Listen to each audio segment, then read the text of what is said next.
So nowadays I'll typically work in an ASUS color managed workflow and I'll output HDR. That's in my head, even if I'm looking at SDR, that's how I'm thinking. But with this, I can see it. I can see what I'm thinking. Yeah. And that's obviously so much easier. More conveniently, this is the motherboard that's in my computer at the moment. So things that work well for me, it has 10 gig Ethernet because you're working with projects that are always going to be too large to ever be stored internally on a computer. The motherboard has a plethora of USB-C ports, but it also has 40 gigabit. So I've got that, which is important for connecting to some of the I/O. The ASUS WRX90 board that we use, the Sage, is hands down the best board that we've tried.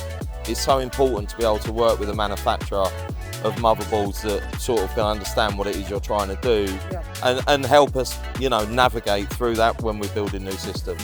The very first thing on the list is making sure that the monitor you're working for supports the proper formats and is calibrated in a way to support what type of screens you plan on delivering to.